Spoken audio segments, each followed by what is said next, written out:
Dans cette vidéo, nous allons aborder les 4 piliers fondamentaux du Krav Maga. Bonjour, je m'appelle Emmanuel Ayache. Je suis expert international en Krav Maga et directeur de KMG France.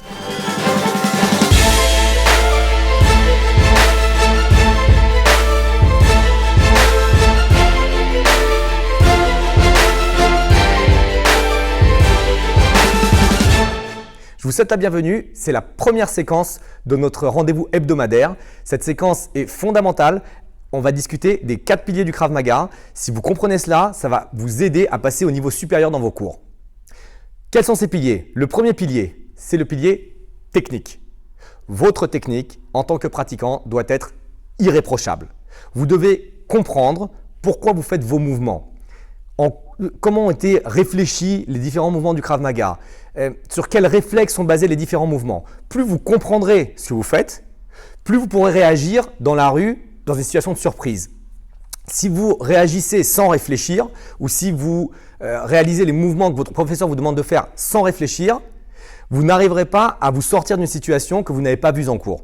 Donc en comprenant l'aspect technique, vous arriverez à trouver des solutions pour n'importe quel autre problème. Le deuxième pilier, c'est l'aspect tactique. L'aspect tactique peut vous permettre de sortir de n'importe quelle situation avant même que le combat n'éclate. C'est-à-dire que l'aspect tactique, vous allez étudier en cours comment vous positionner dans la rue, comment regarder un attaquant, que faire avec vos mains, même quelle tenue vestimentaire avoir en fonction de l'endroit où vous allez. L'aspect tactique est un aspect assez large où vous pourrez voir ce que vous devez faire en pré-combat, ce que vous devez faire en combat aussi, ça change un petit peu. Si je suis en combat avec quelqu'un, est-ce que je vais me déplacer vers la gauche, est-ce que je vais me déplacer vers la droite, est-ce que je vais essayer de chercher les sorties de secours, etc. Est-ce que je protège tout de suite la personne qui est à côté de moi ou pas? Donc tout ça, c'est étudier l'aspect tactique.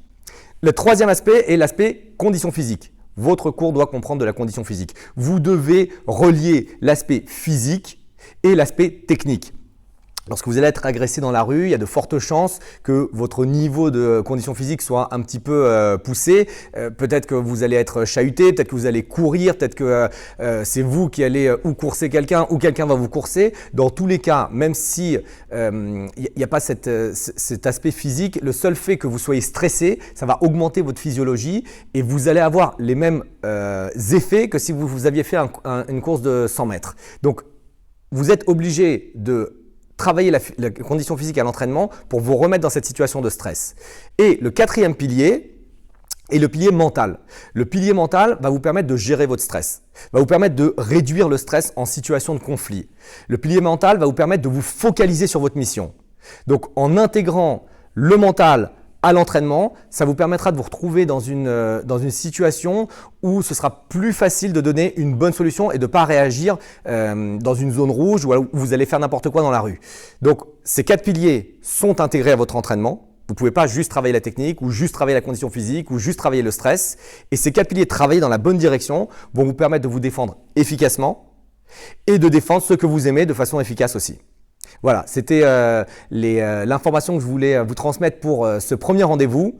N'hésitez pas à réagir dans les commentaires, n'hésitez pas à poser des questions, n'hésitez pas à partager notre vidéo et je vous retrouve la semaine prochaine à 21 h lundi soir.